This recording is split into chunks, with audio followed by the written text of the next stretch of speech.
Buenos días a todos, buenas tardes, días y tardes, o tardes y días. Bien, pues estamos otra vez por este medio reuniéndonos para tratar de explicar algunas cosas de la Escritura de acuerdo al punto de vista de Dios. La vez pasada, aunque no es un tema que vamos a seguir así como estudio 1, 2 y 3 y 4, sino es una charla sobre el punto de vista de Dios y sobre cómo Dios ve las cosas. Y pues esto abarca todo, ¿no? Porque toda la Biblia es el punto de vista de Dios. Realmente la escritura completa, desde Génesis hasta Apocalipsis, podríamos decir que es toda la cosmovisión de Dios, y no solamente la cosmovisión de Dios, sino es cómo Dios ve las cosas, es como Dios ve el entorno de este mundo y cómo Dios quiere que nosotros lo veamos, justamente como Él. Entonces, este es un paradigma, la manera en cómo yo veo las cosas y la manera en cómo el otro ve las cosas. Entonces, este paradigma es el paradigma de Dios, y veíamos la vez pasada que hay dos opiniones, la de Dios, o dos puntos de vista, la de Dios y la del diablo. En esta ocasión quiero hacer una pequeña oración y quiero que leamos primero el libro de Números en el capítulo 9, versículo 15. Vamos a darle lectura ahí, Números 9, versículo 15, por favor.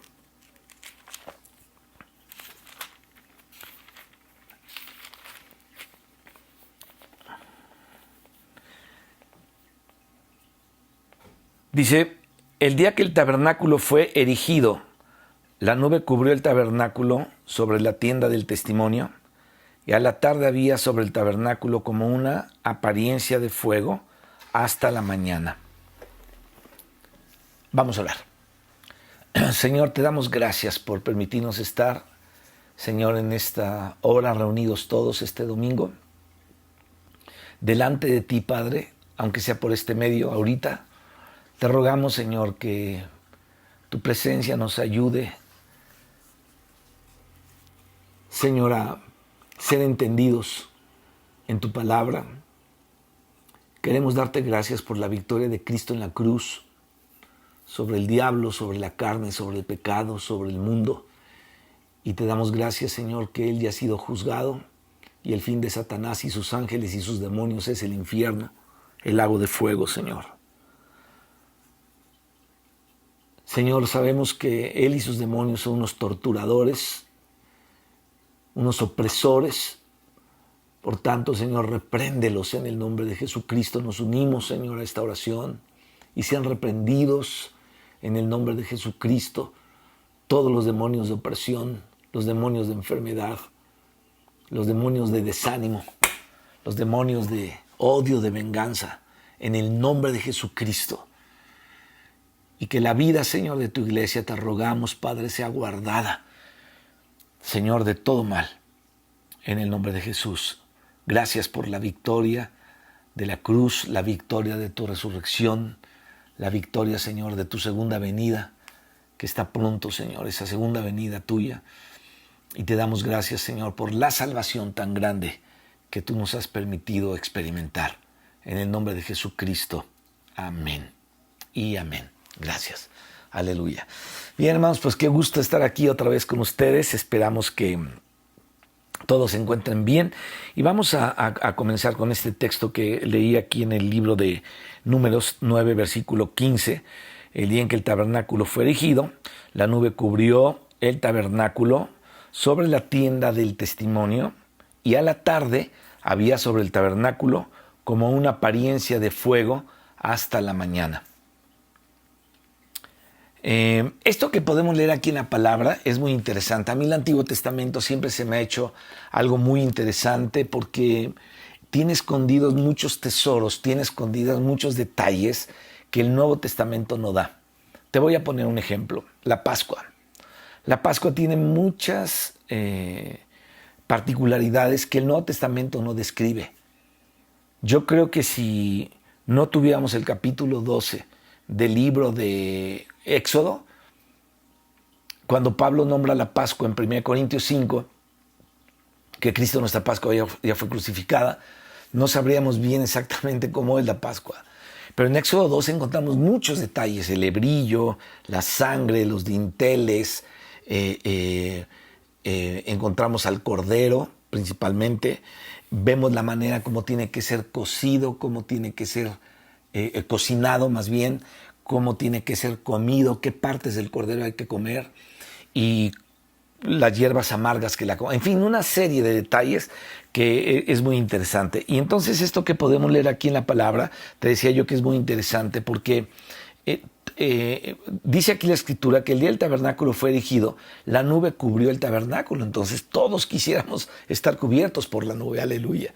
Todos quisiéramos realmente y queremos la cobertura de la nube, pero por aquel entonces, hablando aquí de los tiempos antiguos, para levantar el tabernáculo, llamado la tienda del testimonio, bueno, pues para aquel entonces la nube lo cubría, era el lugar donde estaba el testimonio de Dios. Ahí estaba su ley, ahí estaba todo el testimonio de Dios.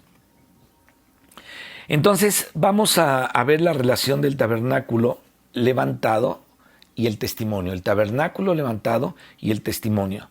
Fíjense, sobre el testimonio que es el tabernáculo, el Señor, sobre el testimonio que es el tabernáculo, el Señor hace descender, dice aquí la Escritura, su nube, que es su presencia, y era continuamente de esta manera. Ahí donde estaba su testimonio, ahí donde estaba el tabernáculo y en donde estaba su testimonio, el Señor desciende continuamente era así. Entonces, cuando Dios descendía, aunque Él es omnipresente, o sea, estaba ahí, pero estaba en cualquier otro lugar, cuando Él descendía, Él no lo hacía en el sentido de su esencia, lo hacía en el sentido de su economía. Y ahorita te voy a explicar esto. La manifestación de sus atributos divinos tiene que ver con todo esto, y nadie, mis hermanos, se atrevía a acercarse a Él. Dios enseñaba la reverencia, Dios enseñaba el temor a Él, y de esta forma Dios deseaba algo: enseñarle a su pueblo a estar cerca de Él y conocerle. Esto es interesante, sin que estuvieran muertos, sin que cayeran muertos. Entonces, esta es la manera como Dios permitió que el pueblo se acercara a Él sin que se murieran. ¿Por qué? Porque estaban en la presencia santa, delante de la presencia santa. Que Dios nos perdone a todos, porque a veces de una manera no considerando la presencia de Dios, nos acercamos a Dios para orar o para leer la Biblia, o estamos distraídos como que hacemos una cosa. No digo siempre, a veces cuando no tomamos el tiempo necesario. Yo creo que a todos nos ha pasado esto, y muchas veces incluso terminamos dejando la lectura para otro rato porque no nos podemos concentrar. O sea, tratamos de entrar a su presencia de una manera que no es la correcta, ni tomamos en cuenta en la presencia de quién estamos. Entonces, eso es algo que tú y yo tenemos que considerar, porque Dios lo tomó mucho en cuenta en el Antiguo Testamento, ¿no? Así es que Dios enseñaba reverencia y temor a Él, de lo que ya hemos hablado un poquito antes. Ahora, el Señor no se quería quedar arriba en el monte, Él quería descender, y por eso le pidió al pueblo que hiciera una tienda. Él dijo: yo no voy a descender como tú quieras que yo descienda, sino vas a hacer una tienda con estas características para que yo pueda descender. No quiero estar solamente allá, yo quiero estar acá, pero necesito un tabernáculo para mí, ¿no? En donde yo pueda morar en medio de mi pueblo. Así es que aquella tienda era la figura de la verdadera casa del Señor, el cuerpo único de Cristo, la familia única del Señor, que sería la iglesia. Y así era continuamente. Fíjate, la nube lo cubría de día, y de noche la apariencia de fuego. Cuando se alzaba la nube del tabernáculo, los hijos de Israel partían. O sea, se alzaba la nube y los hijos de Israel partían. Y en el lugar en donde la nube paraba, ahí acampaban los hijos de Israel. Entonces la nube, todos sabemos, esto lo hemos oído, obviamente era la presencia de Dios guiando al pueblo de Israel hacia un lugar, y donde se estacionaba la nube, pues ahí se detenían. Entonces, al mandato de Jehová, dice Números 9, 16 y 18, dice: al mandato de Jehová, los hijos de Israel partían, y al mandato de Jehová acampaban. Qué interesante. A ver, ¿por qué el Señor decía: levanten las cosas y vámonos? Ahora párense aquí, deténganse. Ahora levanten las cosas y vámonos. Y se quedaba ahí tiempo corto y otra vez vámonos. Luego se quedó un tiempo largo y otra vez vámonos. ¿Qué estaba haciendo el Señor? Enseñando a su pueblo a seguirlo a Él. ¿Te das cuenta? Cuando leemos estas cosas aquí en el libro de Números, nos damos cuenta que Dios estaba enseñando a seguir a su pueblo. Ahora, esto es bien importante que lo entendamos, porque la nube se levantaba, había que ir detrás de la nube. Es decir, yo no me podía levantar si la nube no se levantaba. Ninguna de las tribus de Israel se podían levantar si la nube no se levantaba.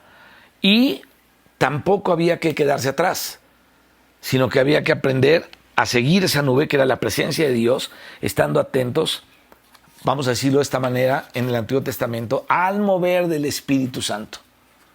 ¿Te das cuenta? Al mover del Espíritu Santo. Yo no quiero que pensemos en las invenciones que han hecho de los moveres del Espíritu Santo. La otra ocasión yo te decía que los avivamientos han traído muchos problemas. Ahora, los avivamientos no son malos. Todos necesitamos un avivamiento. Los malos somos nosotros cuando de un avivamiento, de algo que pasó ahí, hacemos toda una doctrina, y hacemos, no una doctrina, sino una religión o varias religiones. Y sacamos del contexto todas las cosas para hacer de ahí algo que no va en la línea que debe ir, sino ya se salió. Es una desviación. ¿Por qué? Porque nos gustó, nos sentimos bien, a lo mejor nos reímos, tuvimos alegría, y de repente inventamos que la risa santa, y todo el mundo se tiene que reír santamente. Entonces todos, ja, ja, ja, ya hacemos una situación ahí. Mira, cuando hacemos eso, el diablo se aprovecha para hacer un montón de cosas raras, porque todas esas cosas son raras. ¿Debemos estar gozosos en Dios? Sí. ¿Debemos manifestar nuestro júbilo con Dios? Sí, si quieres, con brincos, con danza, con aplausos, levantando las manos, hablando el nombre de Dios fuerte, diciendo amén a las cosas de Dios, glorificando a Dios en voz alta. Eso no tiene nada de malo. La iglesia lo tiene que hacer. O sea, la iglesia tiene que moverse muchas veces de esa manera. Pero cuando pensamos que todo tiene que ser gritos, el santo grito, ¿no? Entonces vamos a gritar santamente, ahí es donde ya no. Nada más quise hacer esa aclaración, porque ahí es cuando ya no opera la cosa, o cuando ya nos desviamos. Entonces, cuando la nube estaba sobre el tabernáculo pocos días, dice aquí la Escritura, al mandato de Jehová acampaban, y luego al mandato de Jehová partían. Y cuando la nube se detenía desde la tarde hasta la mañana, cuando a la mañana la nube se levantaba, ellos tenían que partir. O si había estado un día o una noche y se levantaba, entonces partían, el tiempo que fuera, 2 días o 3, lo que fuera, ¿no? Entonces, al mandato de Jehová acampaban, al mandato de Jehová partían. Es interesante que tomemos en cuenta estas palabras: mandato de Dios. ¿Mandato de quién? Mandato de Dios. Guardando la ordenanza de Jehová, como Jehová lo había dicho por medio de Moisés. Números 9, 20 al 23. Entonces, este es el entrenamiento de Dios en el seguimiento colectivo. No era Moisés el que seguía a Dios, era todo el pueblo. Había millones ahí, por lo menos 2. Y todo el millón de gente tenía que seguirle. No era un solo hombre, este era un seguimiento colectivo. El Señor Jesucristo o Dios nos hace pasar, hermano, por distintas experiencias, a veces experiencias gratas, a veces experiencias desagradables, pero de todas maneras es el Señor el que determina cuándo comienza esa nueva jornada y cuándo hay una salida de esa jornada. Esto es lo que estamos hablando en el libro de las jornadas, en el número 33 de Números, ¿no? Entonces Dios dice cuándo hay una jornada, cuándo termina la jornada, cuándo hay que detenerse, etcétera, etcétera. Así es que nos damos cuenta que en estas experiencias, que unas no eran gratas, otras sí eran más gratas, de todas maneras, el Señor va a determinar cuándo termina una jornada y cuándo comienza otra, y que la lección que hay que aprender de ella es algo muy importante. O sea, ellos no llegaron a un lugar nada más porque sí, llegaron ahí porque iban a aprender una lección, pero además esas lecciones están escritas para que nosotros aprendamos algo de todo eso. Esa es la verdad, ¿no? Había una lección que aprender de esa jornada.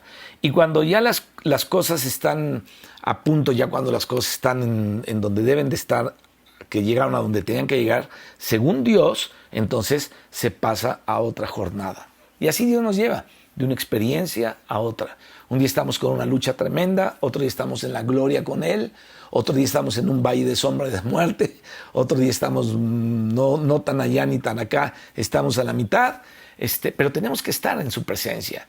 Y son experiencias que tenemos que sacar lo mejor de todos los tiempos, o de todo el tiempo que estamos viviendo. Entonces, el Señor nos hace pasar a nosotros por determinados periodos.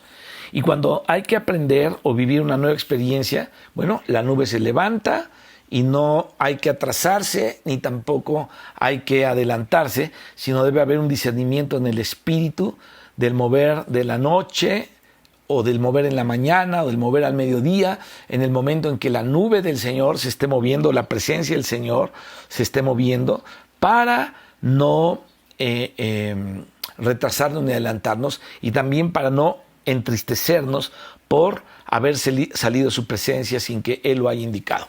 Entonces, sobre este tema habría mucho más que decir, pero solamente es una parte introductoria de todo lo que te quiero platicar en esta ocasión. Entonces, debemos saber, mis hermanos, que esto que leímos aquí en el capítulo 9 sintetiza una serie de jornadas en donde Dios continuamente está guiando a su pueblo y ellos aprendieron lecciones, pero había algo que siempre en cada jornada, es decir, en cada experiencia que ellos tenían de su vida, permanecía firme. Y es que había en ellas una disposición dada por Dios. Es decir, tu vida y mi vida, no pasamos o no pasan las cosas que pasan o pasamos todos los días, tu vida y la mía, nada más porque sí. Dios ha dispuesto algo en esa experiencia. Es tu trabajo y es mi trabajo entender qué es lo que Dios dispuso y poder salir aún para la iglesia, sobre todo también para la iglesia en una salida colectiva. Entonces, Dios en 1 Corintios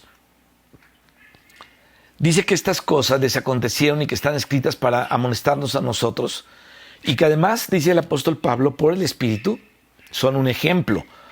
Por lo que no estamos solamente leyendo unas historias del pasado. Cuando leemos el libro de Números, de Deuteronomio o leemos Éxodo, no solamente estamos leyendo historias del pasado, sino que con estas palabras Dios nos quiere a nosotros enseñar hoy. Ese es el asunto.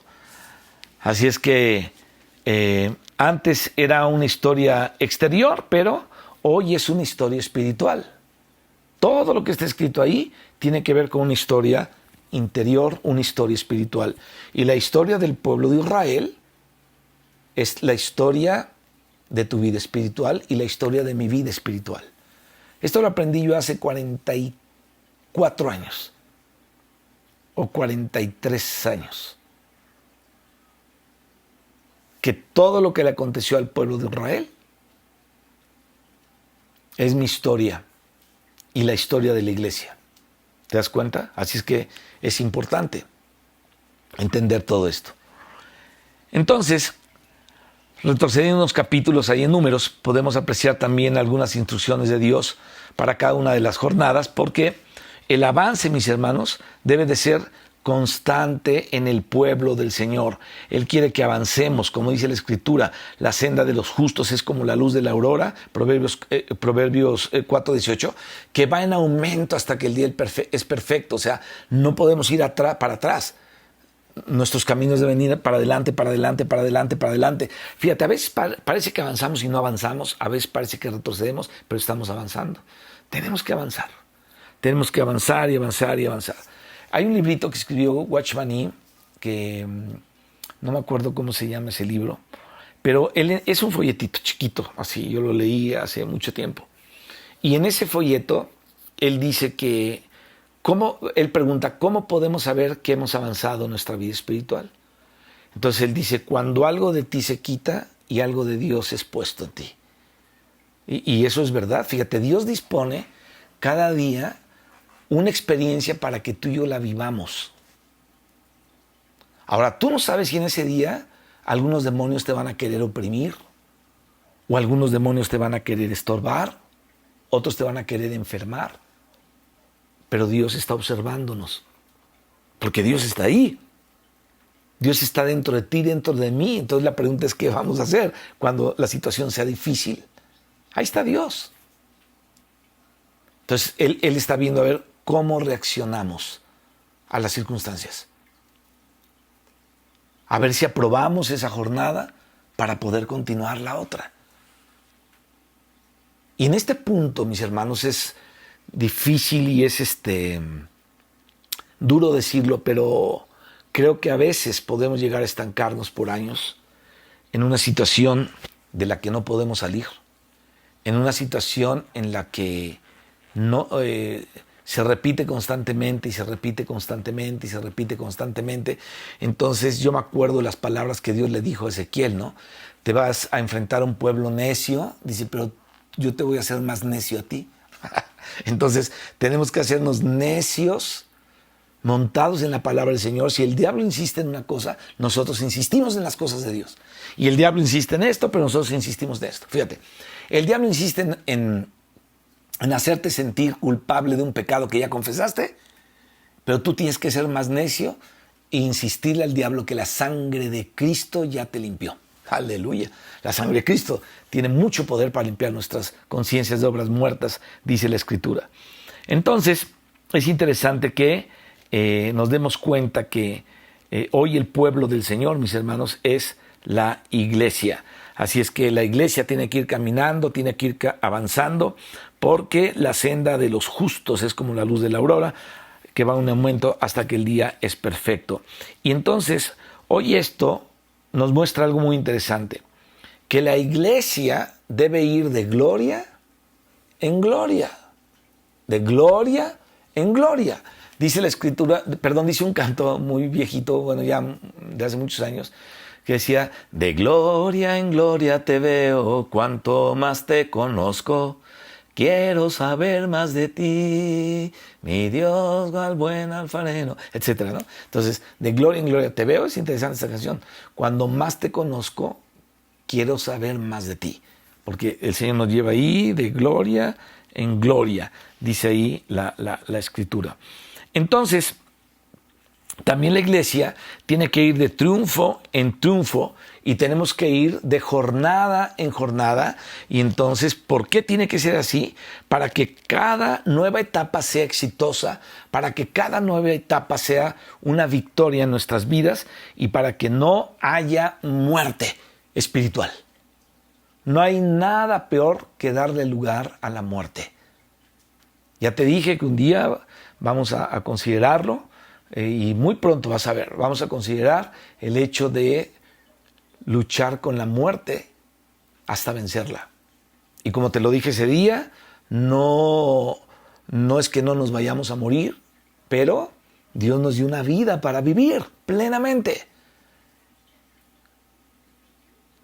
Y si yo tengo 63 años, mis 63 años los tengo que vivir plenamente.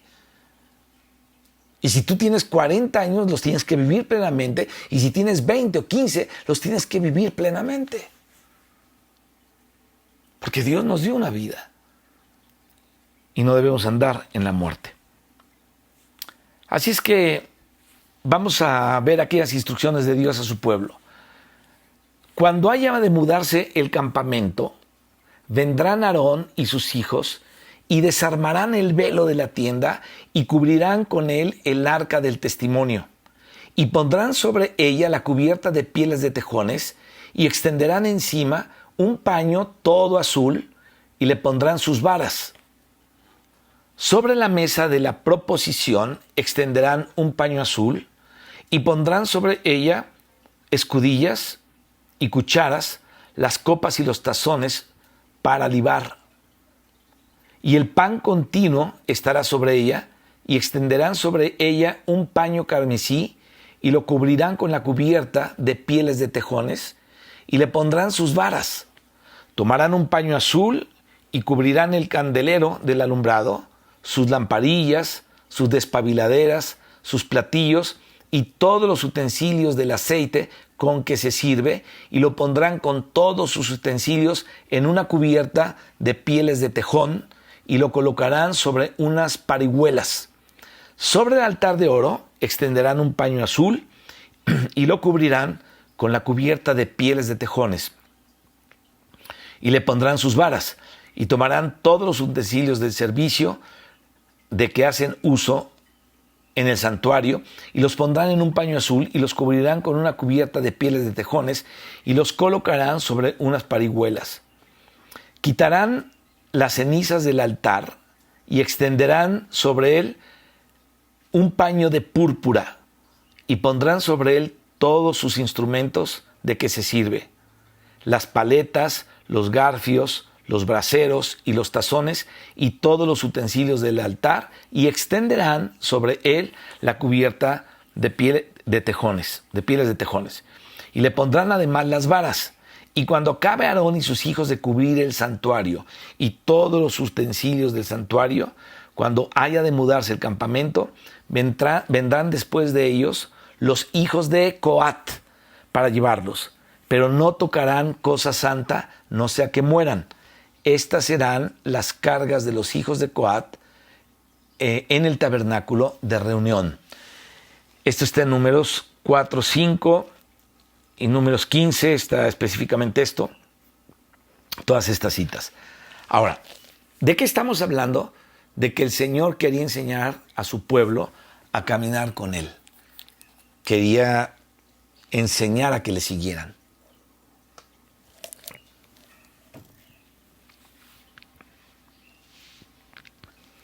Entonces, cuando Dios da todos estos detalles, Dios les está diciendo al pueblo de Israel, miren, su salida no va a ser así como sea, no echen todo en la sábana y vámonos corriendo. No, tenía que haber un orden muy específico, y Dios les dice por este orden. Yo cuando veo todo este orden de Dios digo, ay Señor, yo no soy tan ordenado como algunos, ¿no? Por ejemplo, mi esposa es sumamente ordenada.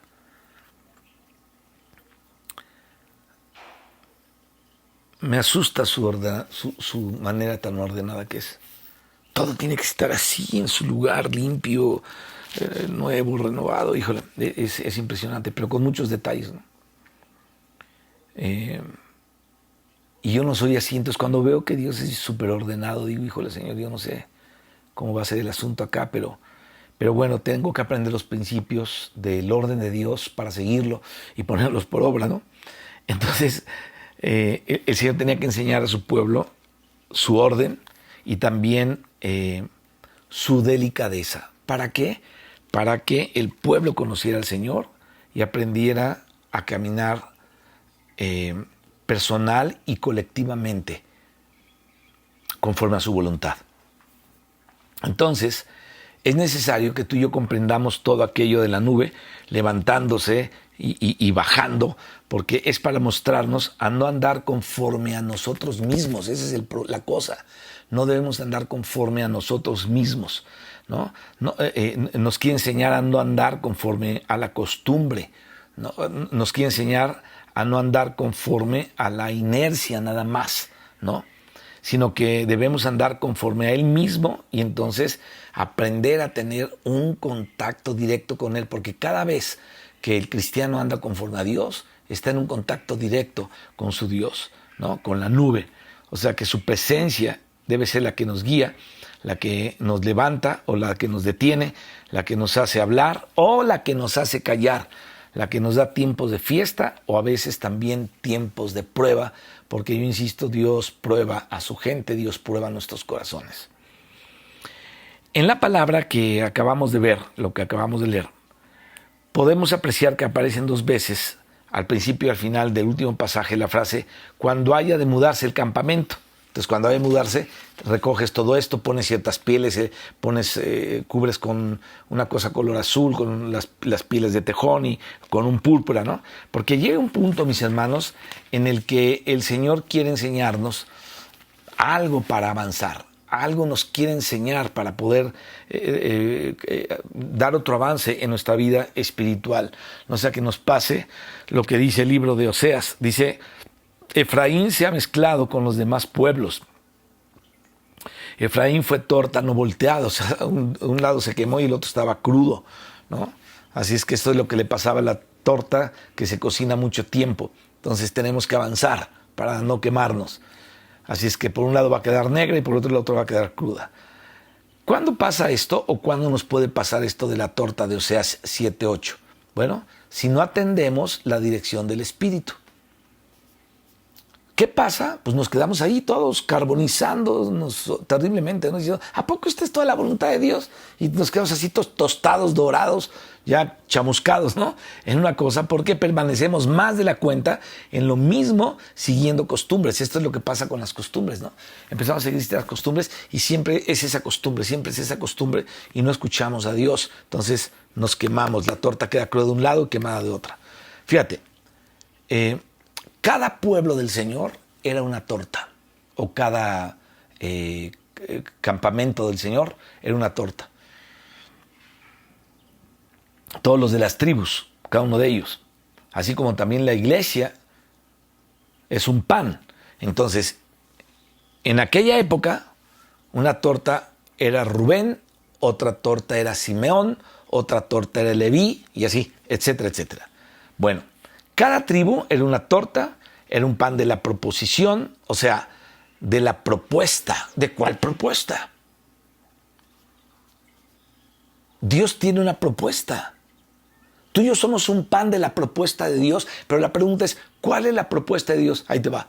La propuesta de Dios es Cristo. Aleluya. ¿Cristo en dónde? En la iglesia.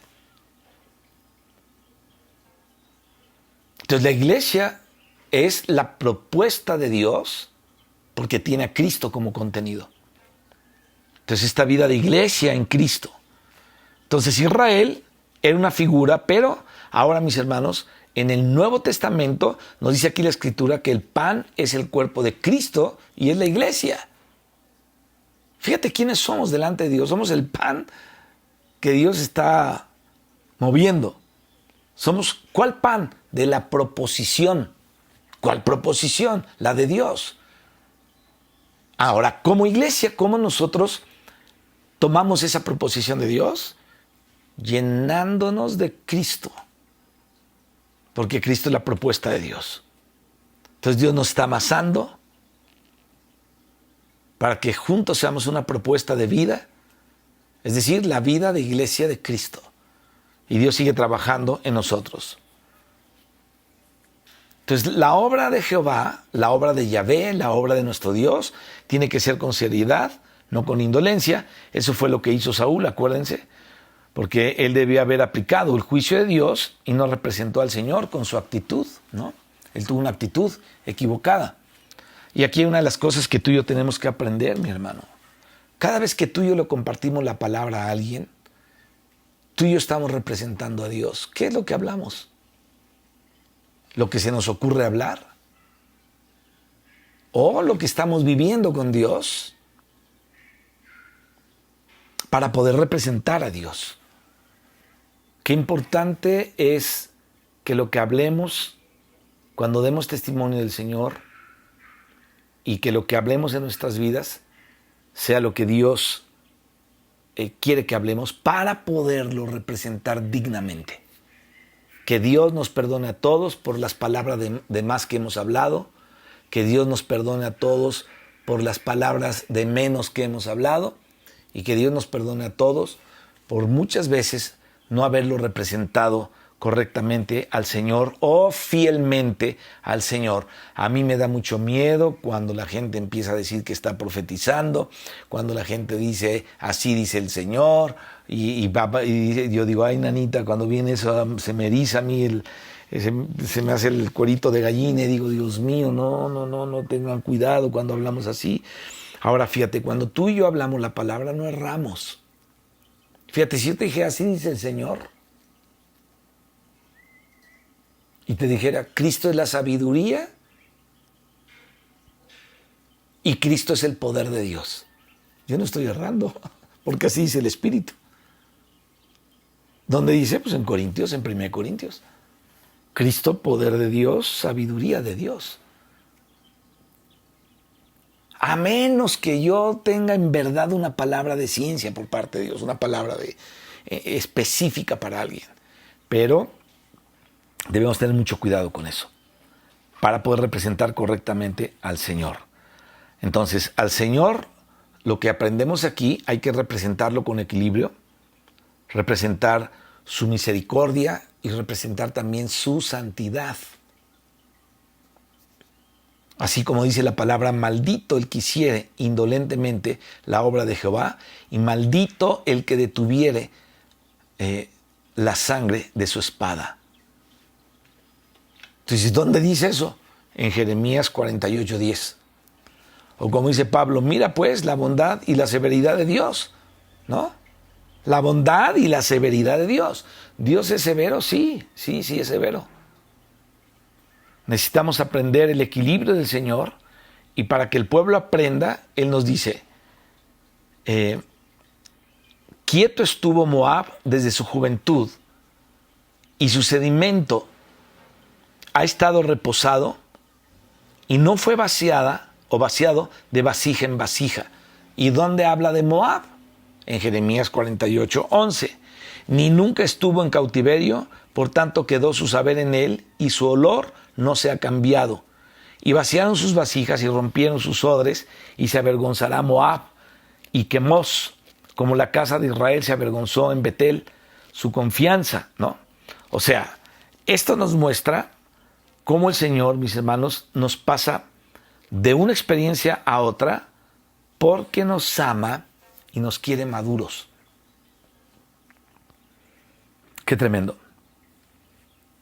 Continuando aquí con Números, en el capítulo 4, démonos cuenta cuál es la prioridad al trasladar el campamento. Fíjate, ¿cuál es el primer cuidado? El arca es el primer cuidado. Es lo que dice aquí la Escritura. Porque es el arca la que va a presidir. Donde estaba el arca estaba la presencia de Dios, ¿no? Es el crecimiento y tiene que ver con ella. Entonces el Señor Jesucristo dijo una frase que tiene que ver con esto cuando preguntó a los discípulos, ¿quién dicen los hombres que es el Hijo del Hombre? Esto está en Mateo 16. Y había muchas opiniones acerca de Jesús. Pero luego le pregunta a los suyos, porque le dijeron, bueno, unos dicen que eres tal profeta, otros dicen que eres esto, o otro profeta. Y dice el Señor, ¿y ustedes, o vosotros, quién decís que soy yo? Y dice la Escritura que Pedro, obviamente movido por el Espíritu Santo, se levanta y dice, tú eres el Cristo, el Hijo del Dios viviente. Mateo 16, 15 y 16. Y Jesús le responde, bienaventurado eres, Simón, hijo de Jonás, porque no te lo reveló carne ni sangre, sino mi Padre que está en el cielo.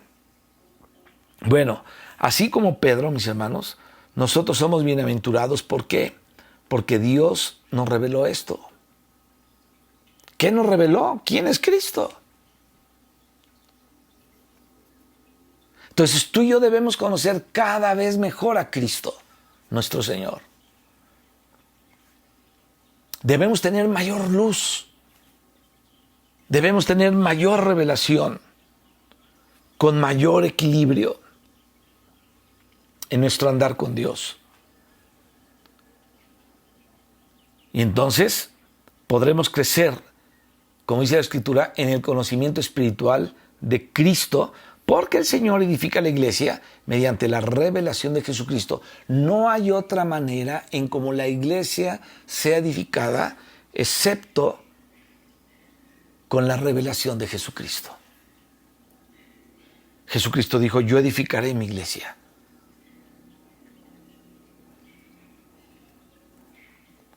Entonces, cualquier avance legítimo, cualquier avance verdadero en la jornada del pueblo de Dios tiene que ver primeramente con Cristo. Si no, no hay avance. Un día deberíamos de tomarnos un tiempo, lo digo en particular, y tal vez un día con la iglesia también, para que todos hablemos algo de lo que hemos conocido por parte del Padre cuando leemos la Biblia, es decir, por parte del Espíritu, cuando leemos la Biblia, de Cristo, y entonces poderlo decir y darle gracias a Dios por eso. Qué importante es que entendamos que crecer tiene que ver con conocer más de Cristo y experimentarlo. Insisto, porque el Señor es el que edifica la iglesia mediante la revelación de Jesucristo. Ahora, el arca de la que se nos habla aquí en el Antiguo Testamento tiene mucho significado, es muy significativa, porque el arca nos habla de Cristo. ¿Te das cuenta? Él es quien edifica la iglesia. Entonces, el primer cuidado que hay que tener para avanzar es volvernos inmediatamente a Cristo y crecer en el conocimiento de Él. Y entonces esa arca es llamada, ¿sabes cómo? El arca del testimonio. Imagínate, tú eres el testimonio del Señor andando en esta tierra. ¿Por qué? Porque traes el conocimiento de Cristo, traes la luz de Cristo, la experiencia de esa luz vivida por ti. Y entonces tú eres el testimonio de Cristo. La iglesia es el testimonio de Cristo en esta tierra. La iglesia no nada más es alguien que se sienta a escuchar sermones todo el tiempo. Eso ya lo hemos hablado y lo hemos vivido. Ahora tú tienes chance de estar en algún set de oración y expresar todo esto. Y cuando nos reunamos vamos a reactivar otra vez toda aquella participación tuya en la iglesia. Yo espero que todos participemos. Porque todos podemos traer algo de Cristo a la iglesia para que la iglesia sea edificada. Así es que el arca es llamada el arca del testimonio. Cristo es el testigo fiel y verdadero. Entonces, fíjate, si yo quiero testificar de Cristo sin que Cristo sea mi testimonio, yo soy un testigo mentiroso. Entonces sería un testigo de la Watchtower, o sería a lo mejor un sabático, o a lo mejor sería un católico, no sé. Un falso testigo de Cristo, mezclando cosas. Porque tenemos, mis hermanos, como única autoridad la Escritura. Esta es nuestra única autoridad. Esta es la verdad, aquí está escrita la verdad. No necesitamos de otra cosa extra. Yo no puedo basar mi fe en que un ángel se le apareció, como los mormones, se le apareció a un hombre y Morón y le dijo y quién sabe qué, y le dijo haz esto y haz aquello. Ese es, o como a una señora llamada White. O sea, yo no puedo basar mi fe en eso. ¿En qué debo basar mi fe? En el conocimiento de Cristo. Porque Cristo es el testigo fiel y verdadero. Entonces, cuando yo estoy lleno del testimonio de Cristo, entonces, pues, ese testimonio se debe expresar. Y ese testimonio va a ser fiel y verdadero. Y te voy a decir una cosa bien importante. Hablando de todos los cristianos. Cuando alguien trae el testimonio de Cristo, difícilmente aún los cristianos lo escuchan. Es quien oír hablar a los famosos. Es quien oír a todos los que hablan y hablan y hablan y hablan y hablan y hablan y no paran. ¿No? Y te cuentan historias de aquí, historias de allá, y todo es muy lógico, y todo es muy bonito, y te cuentan de esto y del otro, y te sacan clases de lo que quieras, de política, de anatomía, de biología, de medicina, de odontología. Te sacan de todo, saben de todo. Pero qué curioso, cuando hablan de Cristo, hablan lo más superficial. En cambio, cuando tú traes la luz del Señor, cuando tú traes el verdadero entendimiento de las cosas de Dios, qué trabajo cuesta que los cristianos oigan eso. A mí se me hace ilógico, a mí se me hace extraño, no digo que todos los cristianos, te estoy hablando en lo general, les cueste trabajo escuchar las verdades de Dios. Entonces Cristo es el testimonio de Dios, porque Cristo es el testigo fiel y verdadero. Gloria a su nombre. Aleluya. Gloria al nombre de Cristo. Gloria al nombre del testigo fiel y verdadero.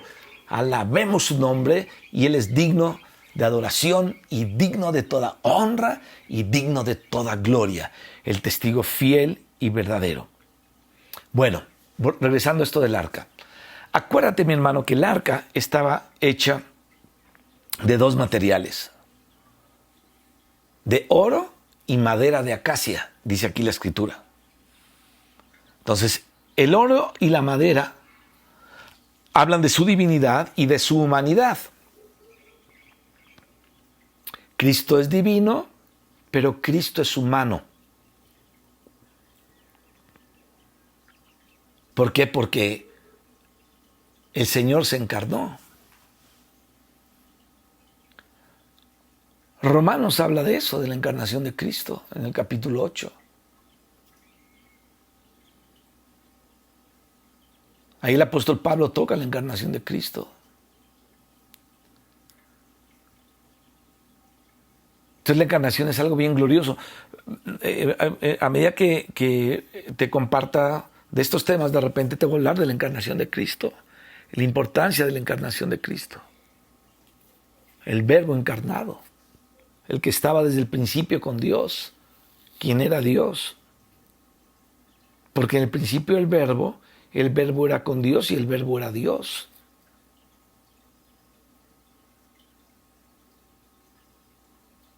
Entonces Dios, conociéndose a sí mismo, de sí mismo, se engendró el Verbo, que es el mismo. Está raro esto, pero sí es.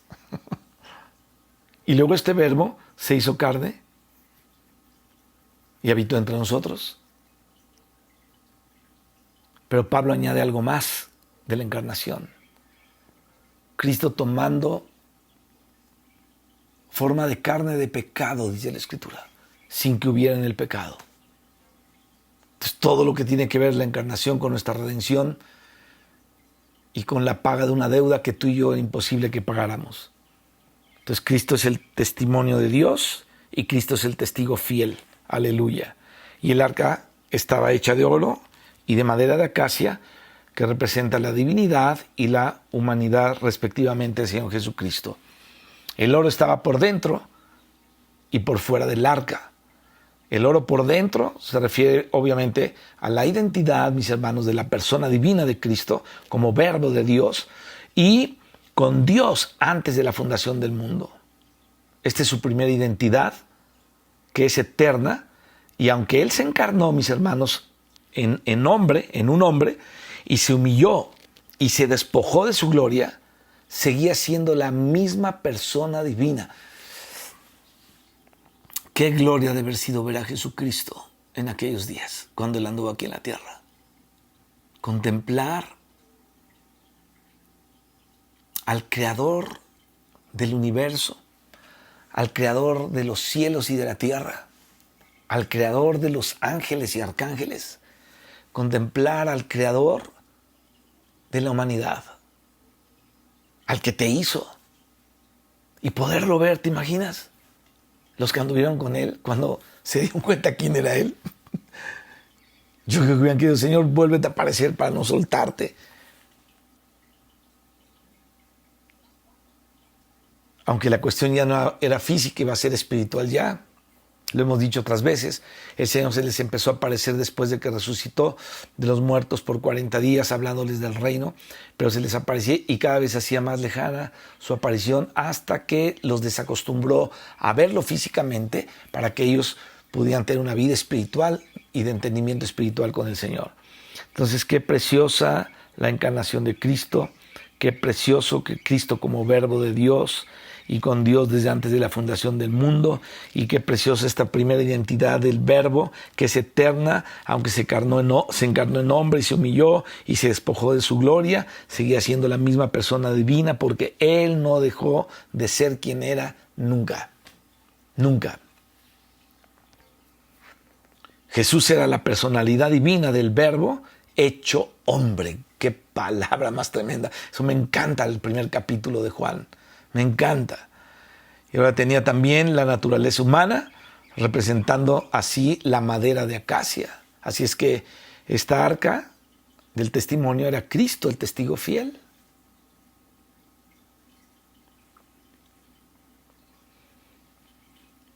¿Quién era Cristo? Bueno, un hombre verdadero, un verdadero hombre, con espíritu humano, con alma humana. Cristo era así, espíritu, alma y cuerpo, ¿no? Sometido a las pruebas humanas, pero dice la Biblia que creció en estatura y creció en sabiduría y en gracia y en obediencia. Hay que considerar esto para nuestro crecimiento. Cristo creció en estatura, en sabiduría, en gracia y en obediencia. Cada vez que obedecemos a Dios, crecemos. Cada vez que Él obra a través de nosotros, esa es la gracia. Crecemos.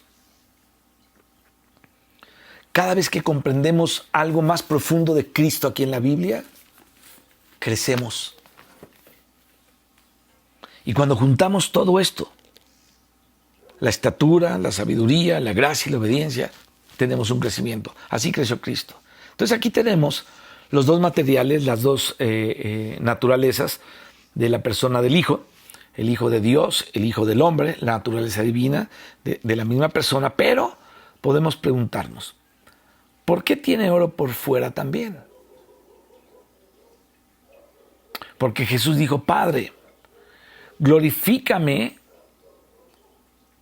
a tu lado o al lado tuyo con aquella gloria que tuve contigo antes que el mundo fuera.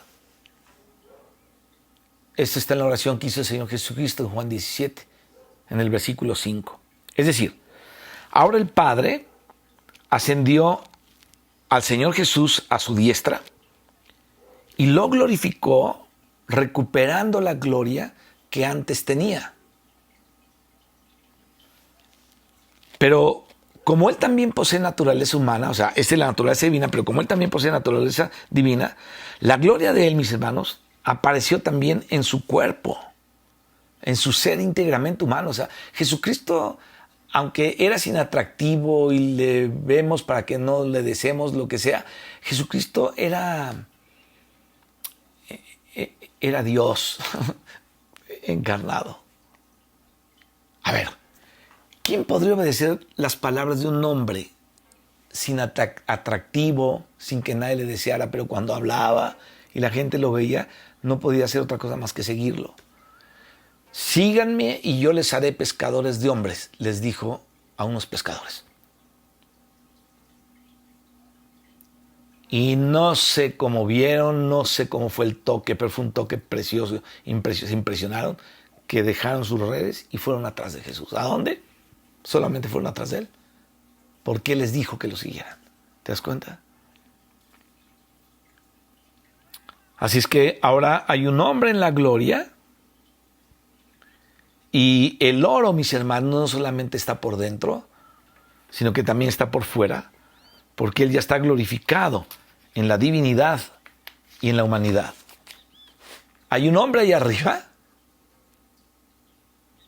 hecho y derecho.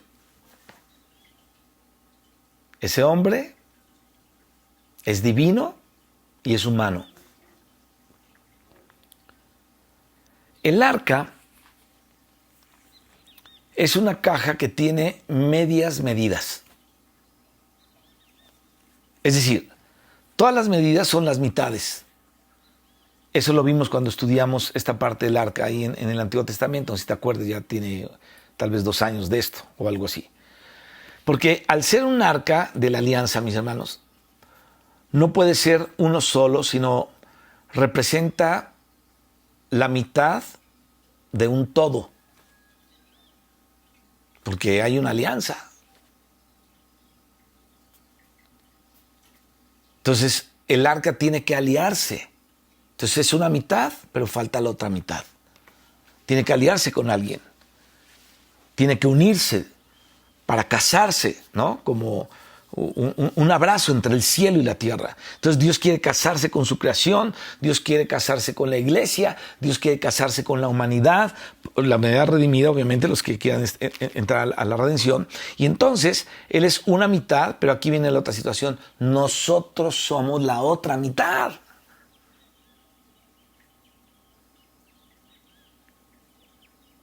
Entonces tú y yo tenemos que colaborar con Dios, hacer la otra parte, la parte de Dios aquí en la tierra, porque Él ya no está físicamente, pero tú y yo sí estamos cumpliendo el trabajo de ser la otra mitad de Dios aquí en la tierra, lo que complementa a Dios. O sea, nos complementó y nosotros le complementamos a Él. Obviamente por su gracia, por su misericordia, porque Él nos llamó, porque Él nos apartó, nos redimió, nos llenó con su presencia. Entonces somos la ayuda idónea del Señor, somos la mitad de Él y Él es la otra mitad. Entonces hay una alianza y somos el complemento. Esto es lo que es la iglesia, mi hermano, ya en una perspectiva mucho más profunda. Es la alianza de Dios con los redimidos aquí en la tierra. Entonces, encima de esas medias medidas de la caja del arca, que nos habla de Cristo, en quien se une Dios y el hombre, está el propiciatorio. ¿Qué es el propiciatorio? El propiciatorio nos habla de la esencia del Evangelio. Entonces, ahí está el propiciatorio y nos habla de la muerte de Cristo. Él es la propiciación por nuestros pecados, dice el apóstol Pablo. Pero no solamente nos habla de la muerte por el hecho de ser el lugar en donde se colocaba la sangre, sino que también, mis hermanos, nos habla de la resurrección de Cristo y de la ascensión del Señor Jesucristo. ¿Qué es eso? El propiciatorio. Nos habla de la muerte, de la resurrección y de la ascensión de Jesucristo. Aleluya, aleluya. Entonces, el sumo sacerdote entraba y ponía sangre en el propiciatorio, pero ¿por qué el sacerdote tenía que introducir sangre dentro del lugar santísimo y colocarla en el propiciatorio? Fíjate, la sangre no se quedaba fuera en el atrio, no se quedaba fuera en el altar de bronce que estaba en el atrio, donde sacrificaban los corderos o los que tenían los sacrificios, sino que el sumo sacerdote tenía que introducirla al lugar santísimo. Y ahorita ya te estoy explicando una parte de Hebreos.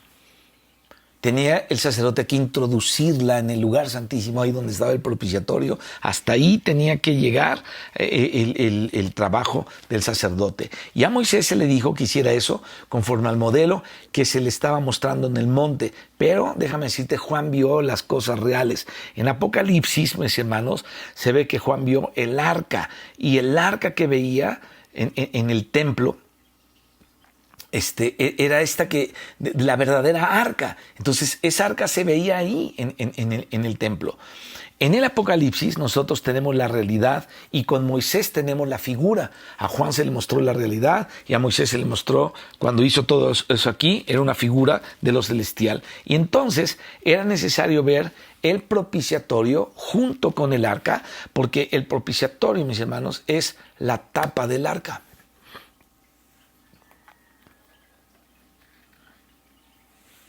Así es que existe una jerarquía y un orden en los asuntos. Fíjate, hay cosas que están en el lugar santísimo, en el lugar íntimo, en el lugar escondido, en el lugar secreto, cosas que están en el lugar santo, es lo que está antes del lugar santísimo, ya no es el atrio, pero tampoco es el lugar santísimo, pero es el lugar santo y ahí hay cosas, y otras que están en el atrio, cosas que están afuera, cosas que están adentro, pero ¿cuál es el lugar más importante del tabernáculo? Bueno, obviamente es el lugar santísimo.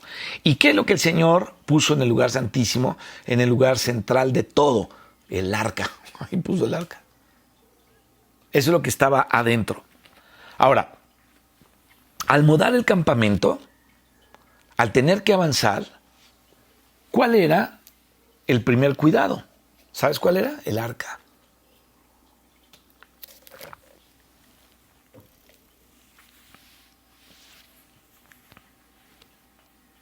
Ahora, al mudar el campamento, tenía que avanzar poniendo énfasis en el arca. Y entonces el arca tiene sus materiales, el arca tiene cosas que Dios había dicho que iban ahí y que hablan de la persona y de la obra del Señor Jesucristo. Fíjate, la prioridad la tenía el arca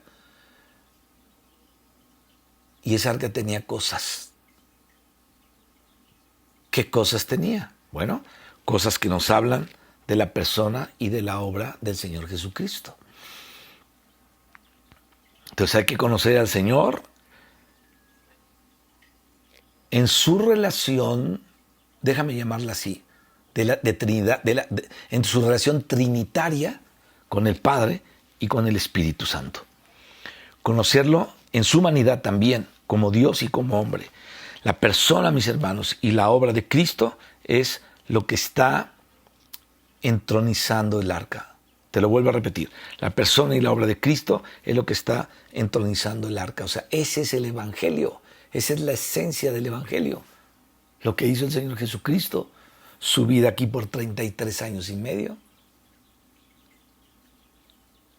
su muerte por nuestros pecados en la cruz, su resurrección y su ascensión y exaltación. Y luego su venida como Espíritu vivificante o como Espíritu Santo dentro de sus discípulos, de sus creyentes. Así es que en un mover de algo, esto es lo primero, lo que hay que cuidar. Cristo y el contenido de Cristo, su obra, todo lo que es Cristo, eso es lo más prioritario. Más que el domingo la hermana venda tamales y el hermano venda tacos y que la hermana Jovita haga pozole, o sea, eso es lo de menos, mis hermanos. Eso es lo de menos. Eso no tiene nada que ver. Ese ya toma otra cosa muy abajo en las prioridades, muy abajo en las prioridades. Entonces, ¿qué es lo primero? El arca. Cristo y su obra y todo lo que implica la obra de Cristo. Entonces, cada mover que hay en nuestra vida tiene que tener esto como prioridad. Eso es lo primero.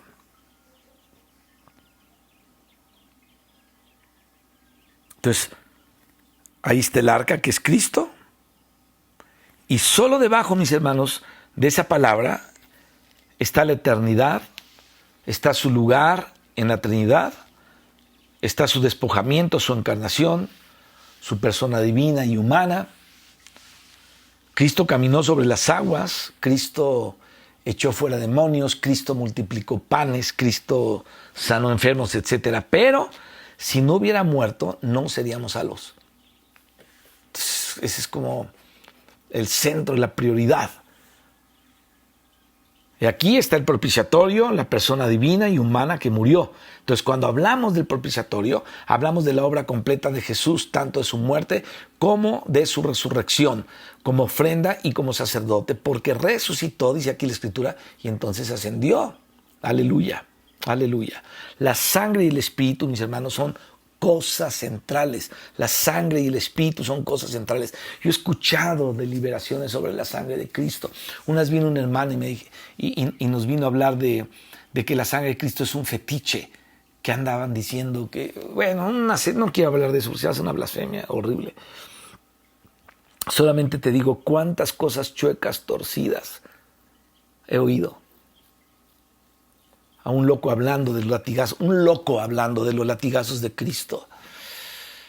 Que cada latigazo era una enfermedad que el Señor sanaba. Ahí estaba cáncer, la leucemia, Y luego la sangre del santo prepucio del Señor que ayuda a las mujeres a no perder la virginidad. He oído cada basura.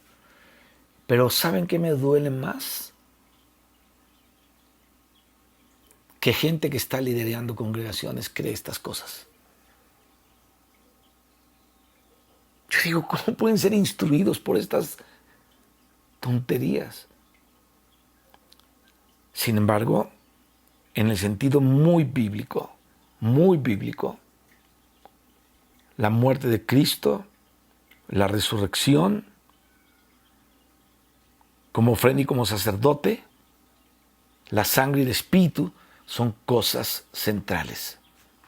Entonces la iglesia tenemos que apegarnos a este fundamento, en la persona divina y humana de Cristo, en su obra, en la cual primero murió conforme a las Escrituras por nuestros pecados y fue sepultado y resucitó al tercer día, así lo testifica el apóstol, y por ahí comienza el Evangelio y comienza el fundamento. Esta es la prioridad, eso es lo más grande, eso es lo mayor, eso es lo primero que asegura el avance legítimo de la iglesia y la formación de Cristo en nosotros. Por eso el pueblo, cuando Dios le decía que avanzara, esto lo tenían que traer con mucho cuidado y llevarlo. Era lo primero que tenían que encargarse del arca del testimonio.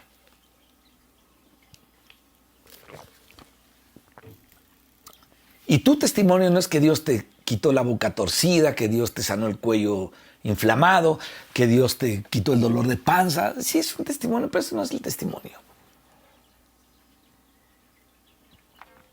Yo no sé por qué a los pentecosteses les encanta escuchar por horas el testimonio de gente que llora.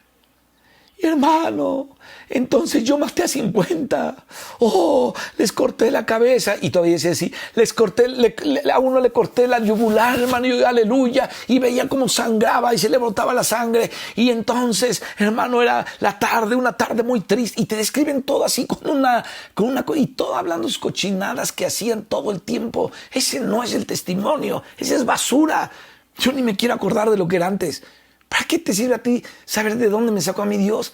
Si tú ya sabes de dónde te sacó a ti, es suficiente para que te des cuenta de lo perverso que somos, como tú eras. ¿Para qué quieres saber ya mi perversidad si tú tienes la tuya?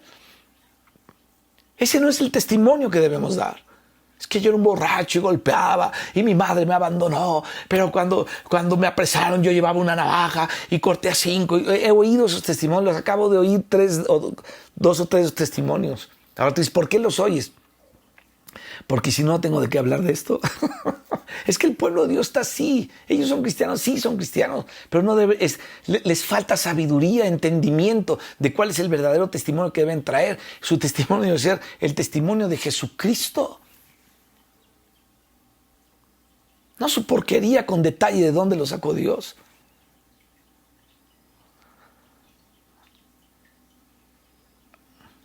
Entonces, el testimonio de Cristo es nuestra prioridad, es la prioridad.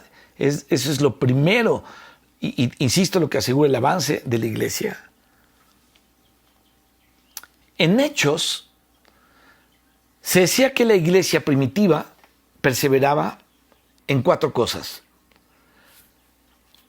La doctrina de los apóstoles, dice aquí la Escritura. La comunión unos con otros.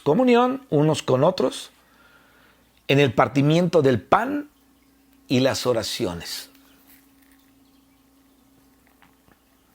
¿Dónde está eso? En Hechos 2:42. Ahí lo puedes ver. Aquí está en la Escritura. Luego dice que el arca también tenía pieles de tejones por dentro y el paño azul por fuera. Obviamente el azul nos habla de la divinidad, de lo celestial. El carmesí nos habla de la sangre, de la redención. Ya lo habíamos visto eso. Pero el arca tenía el azul por fuera y esto es cuando tenía el oro por dentro, después la madera y luego nuevamente el oro. ¿Sabes por qué?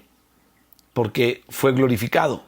Entonces, fíjate, el arca tenía las pieles de tejones, que nos hablan de la humanidad, y por fuera el paño azul, que nos habla de la glorificación del Hijo de Dios, que servía para que supieran que esa era el arca, el primogénito, la prioridad. Decía el salmista, le decía al Señor, mi copa está rebosando y tú la llenas. Entonces, nuestra medida, nuestro complemento es Dios.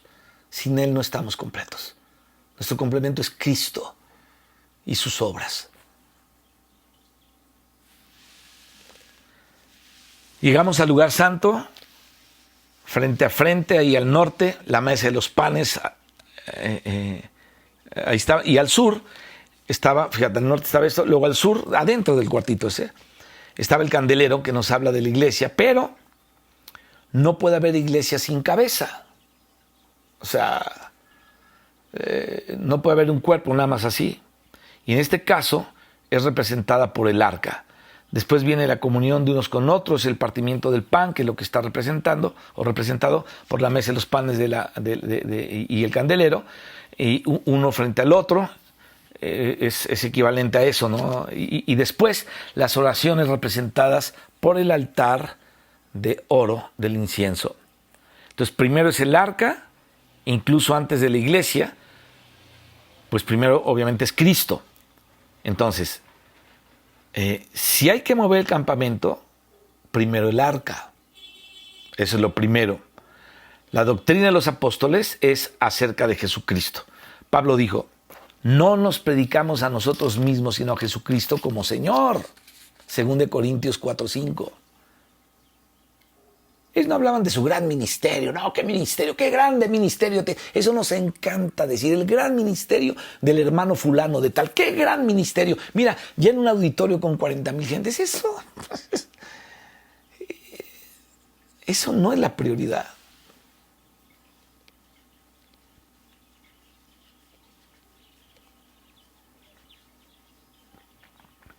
Jamás va a ser la prioridad. Entonces, primero es el arca, antes que la iglesia, porque primero es Cristo. Entonces, escucha esto, como esto es primero, si hay un mover del campamento, como dice aquí la escritura, entonces primero el arca. A ver, ¿de qué se trata la doctrina de los apóstoles? ¿Sabes cuál es la sana doctrina? ¿Y sabes cuál es la doctrina de los apóstoles? Es Jesucristo. Se trata acerca de Jesucristo. No hay doctrina sana si no tiene que ver con Cristo.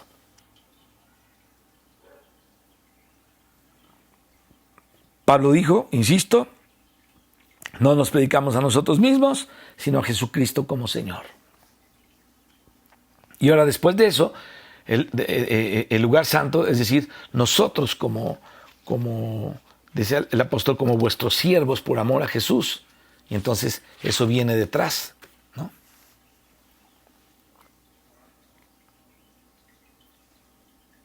En la segunda epístola a los Corintios, déjame ver cuánto llevamos. 1:12, bueno, le damos otro ratito más. En la segunda epístola a los Corintios, capítulo 4, versículo 5, dice algo precioso. Dice lo que te leí hace ratito, porque no nos predicamos a nosotros mismos, sino a Jesucristo como Señor, y a nosotros como vuestros siervos por amor de Jesús. Porque Dios que mandó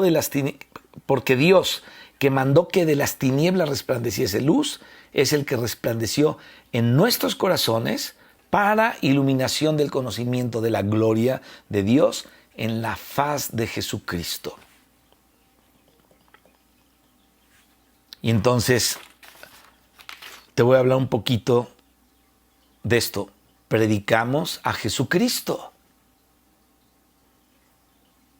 Ahora vamos al libro de los Hechos.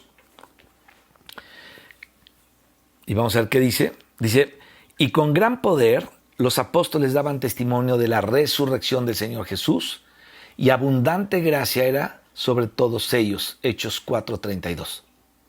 Y perseveraban en la doctrina de los apóstoles, es decir, en lo que todos los apóstoles hablaban de Cristo, en la comunión unos con otros, en el partimiento del pan y en las oraciones. Hechos 2:42. Aquí en primer lugar menciona la doctrina de los apóstoles, y por eso leímos primero en 2 Corintios leímos que los apóstoles no se predicaban a sí mismos, sino que predicaban a Jesucristo como Señor, y también que su muerte fue una muerte expiatoria. El Señor Jesucristo había dicho que el que habla por su propia cuenta, dice, su propia gloria busca. Pero el que busca la gloria del que le envió, este es verdadero. Este está en Juan 7, 18. Ahora, Jesucristo no buscaba su propia gloria. Pero él dijo, yo no busco mi gloria, hay quien la busca y juzga. Esto está en Juan 8:50. ¿Quién busca la gloria del Hijo? El Padre, aleluya, Dios. Él es el que busca la gloria de su Hijo. Y también dice que tiene un deseo muy grande Él de llevar a muchos hijos e hijas a la gloria. Y para eso envió a Jesucristo. Fíjate, el Padre busca la gloria del Hijo y tiene deseo de que muchos sean llevados a esa gloria. Ahí estás tú metido, ahí estoy yo por su gracia y su misericordia. Y ahí están todos los que en cualquier parte invocan su nombre. Cuánta gloria es del Señor.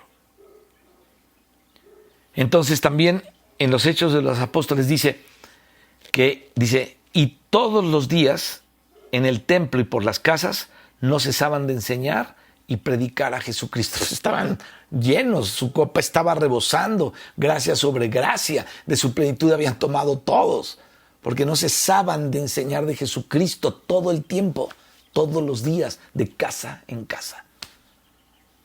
Oh, qué tremendo.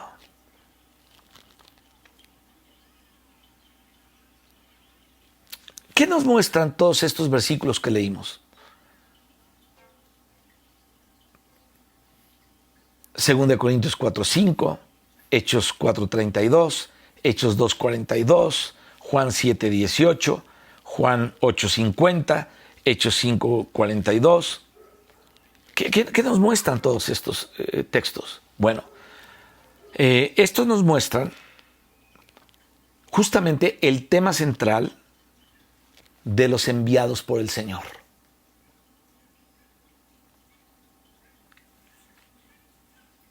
Eran los apóstoles, obviamente los enviados del Señor. Eso es lo que quiere decir apóstol, enviado por el mismo Señor. Entonces, su tema central, mis hermanos, no eran ellos mismos, no era cosa de ellos, no era acerca de ellos, sino que ellos predicaban al Señor Jesucristo. No está bien que hablemos de nuestro ministerio y nuestros logros. No está tan bien, porque la gloria se la robamos al Señor cuando decimos eso. En verdad.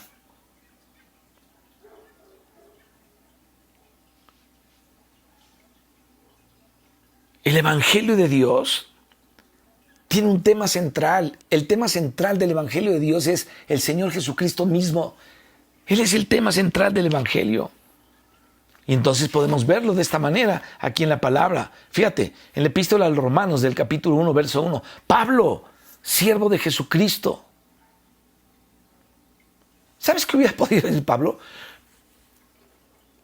Pablo, presidente de la iglesia anglicana. Él pudo haber dicho eso. O secretario de la Confederación de Iglesias Evangélicas en la República Mexicana. ¡Qué título! Pues para ellos, porque para mí eso no es nada, es basura, todo eso.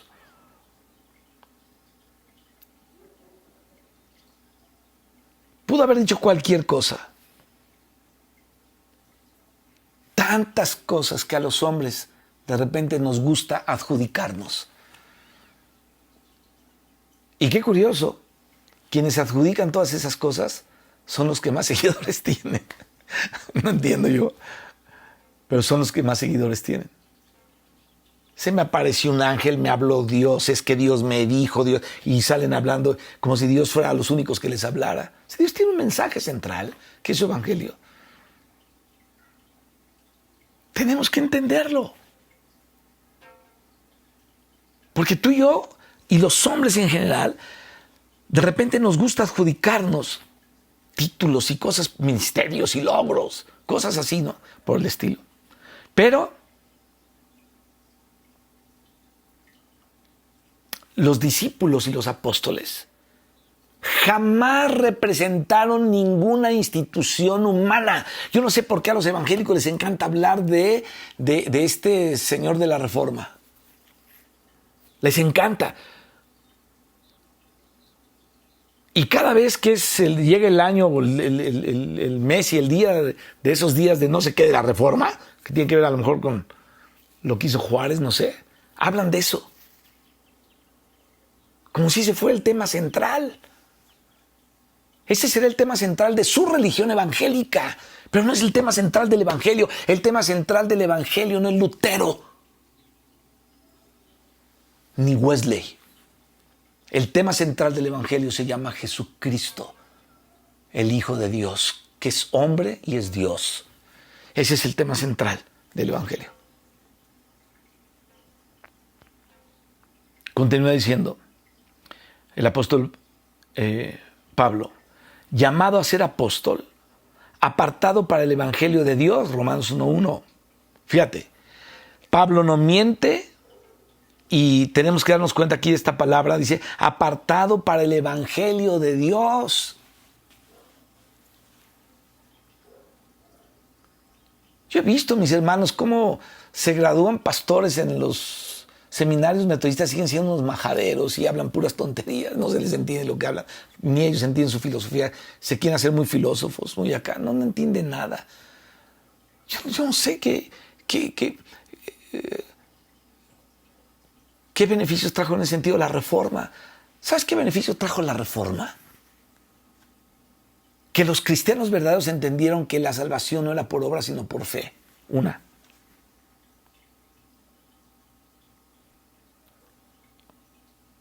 Otra. Que Dios no daba indulgencias. Ya, eso es todo. Tengo ahí un libro, atrás de la cámara está un libro de historia muy serio, muy serio. Te lo he dicho en otras ocasiones. De cómo Lutero se expresa, porque Lutero era de la alta sociedad.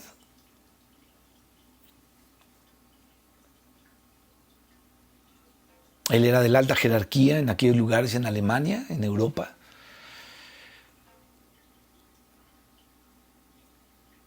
Y cómo estos cristianos reformados de la alta sociedad chocaban con los campesinos cristianos a los que Dios se les estaba revelando.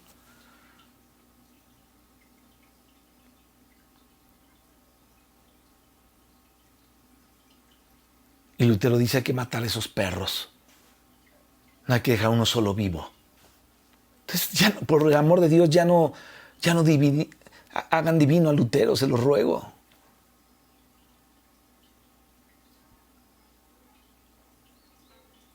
El tema central del evangelio no es Lutero, es Cristo, es Cristo, es Cristo, es Cristo, es Cristo el Hijo de Dios. Aleluya.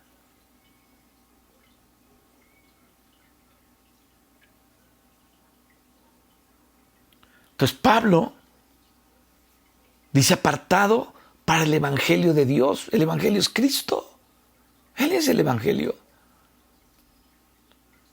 Acuérdate lo que dijo el Espíritu Santo también en el libro de los Hechos cuando dice, apartadme a Bernabé y a Saulo para la obra que los he llamado. Hechos 13:2. Apartadme. Es decir, Pablo fue apartado, fue separado para ocuparse de esto tan importante a los ojos de Dios, que era llevar el evangelio. Se lo llevó a los judíos lo rechazaron, porque eran los de la casa primero de Israel, pero ellos lo rechazaron, y entonces fue a los gentiles. Esto era muy importante para Dios. Dios lo apartó para algo que para Dios era importante. Si para el judío no era importante que evangelizaran a los gentiles, para Dios sí, porque para eso apartó a Pablo.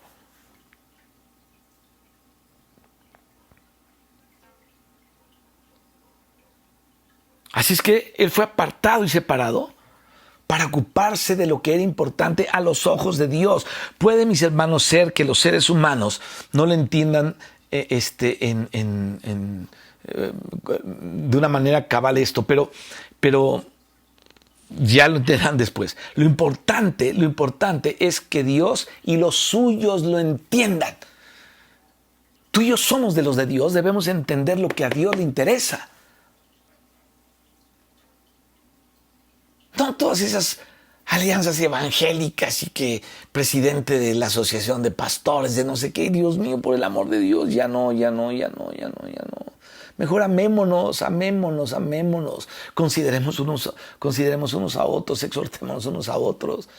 No seamos sentidos unos con otros. Hablemos la verdad, reconozcamos nuestros errores y demos libertad al Espíritu Santo para que pueda haber una comunión verdadera, una alianza verdadera con Dios y nosotros. ¿Te das cuenta? Ahora, ¿para qué fue apartado Pablo? Para el Evangelio de Dios. Fíjate, este Evangelio Dios lo había prometido. Y Dios está utilizando en este tiempo, de lo que te estoy hablando, a Pablo, porque Dios ya lo había prometido antes por sus santos profetas. Este precioso evangelio en las santas escrituras ya estaba ahí. Por sus santos profetas ya estaba prometido esto. Romanos 1:1. Te estoy leyendo Romanos 1:1. Entonces, aunque Dios mandó la ley de Moisés, en la misma ley, fíjate aquí, Dios dice que enviaría a otro y que a él debían oírle. ¿Te acuerdas que eso dice ahí? Recordemos que el Señor Jesucristo es profeta.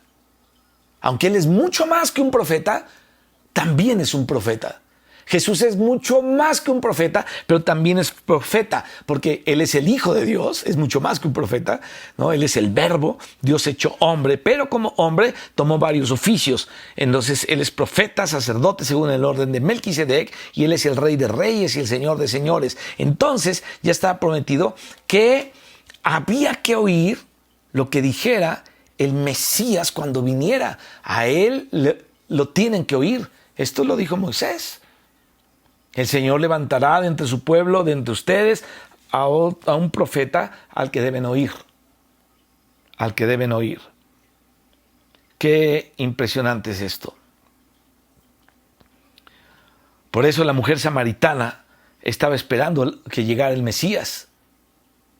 Lean todo el capítulo 3 o 4 de Juan, donde aparece la mujer samaritana, y se van a dar cuenta de que esta mujer realmente estaba esperando al Mesías, ¿no? Porque los profetas habían dicho, y se lo dijo al Señor Jesucristo, ahí en el capítulo 4.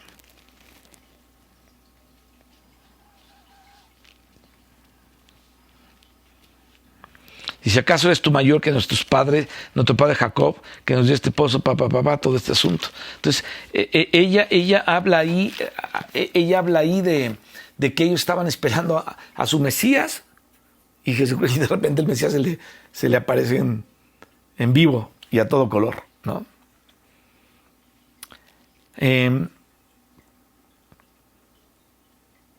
Sabemos que Jesús, mis hermanos, entabló con esta mujer una conversación. Y ella le dijo, ¿cómo tú siendo judío me pides a mí de beber que soy mujer samaritana?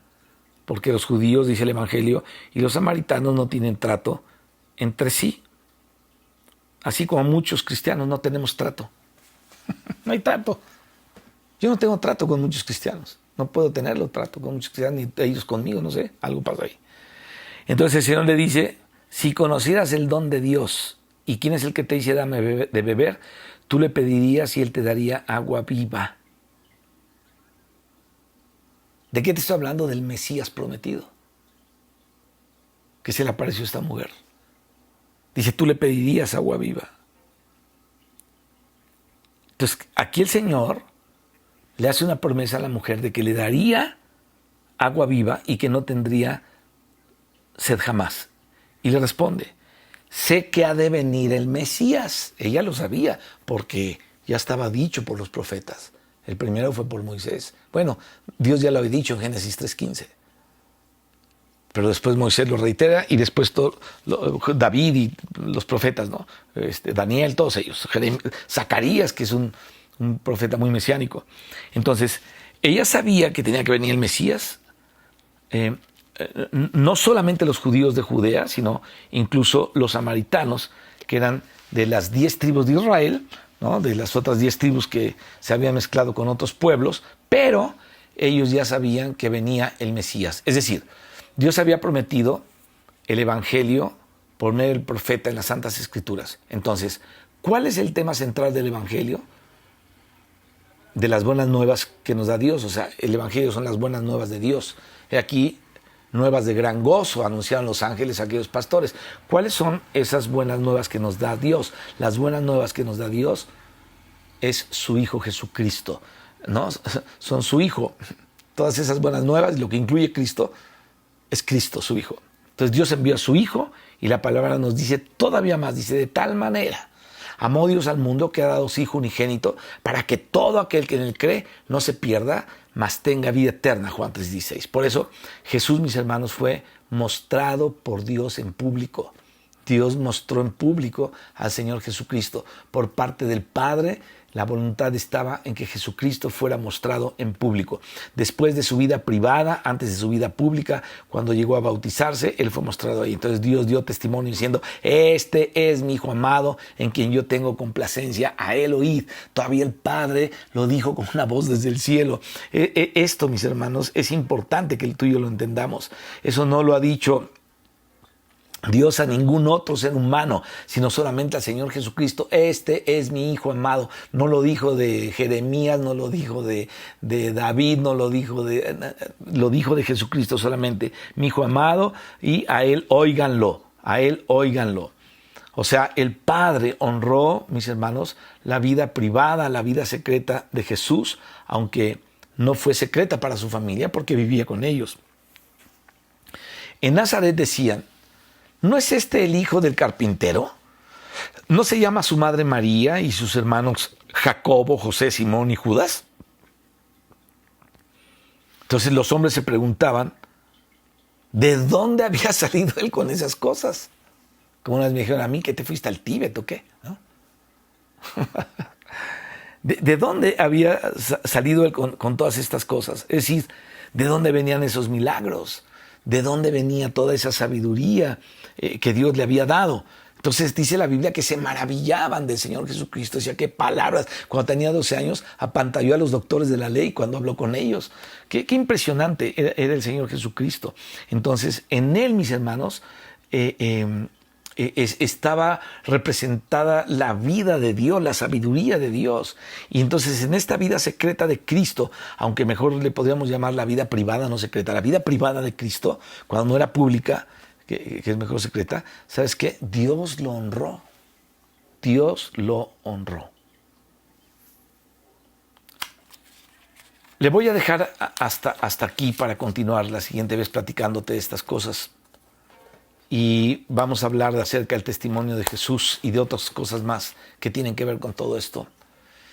Pero quiero dejarle hasta aquí. Y quiero que adoremos al Señor por su palabra preciosa, por sus maravillas, su evangelio. Lo que está escrito aquí es algo realmente maravilloso. Es algo que está lejos de ser humano o lejos de ser promovido por el hombre o dado por el hombre. Esto solamente pudo haber venido por parte de Dios desde el cielo, mediante su Espíritu, todo lo que está revelado aquí. Padre, en el nombre de Jesucristo te adoramos, Señor. Te adoramos, Señor, porque tú fuiste descrito en el Antiguo Testamento, Señor, en el arca del testimonio, en la mesa, en el propiciatorio, Señor, como una figura o como una sombra. Pero tú veniste a ser la realidad de todo esto, Señor. Y cuando le decías a tu pueblo que había un orden para llevar las cosas y moverse, tú les diste prioridad al arca, Señor, que tiene que ver con tu amado Hijo Jesucristo, quien es nuestra prioridad en todo lo que hagamos en nuestra vida. Él es primero.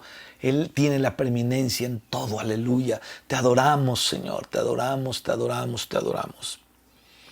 Y te damos gracias, Señor, por todas estas cosas preciosas. Tú eres nuestra vida. Tú eres nuestro evangelio, Señor. Tú eres nuestro Dios y nuestro Señor Jesucristo. Tú eres el Verbo de Dios hecho carne. Pero eres divino y eres humano. Y tú eres la centralidad y la universalidad de Dios. Ese eres tú, Señor. De todo el universo, tú eres el centro y eres la universalidad de Dios.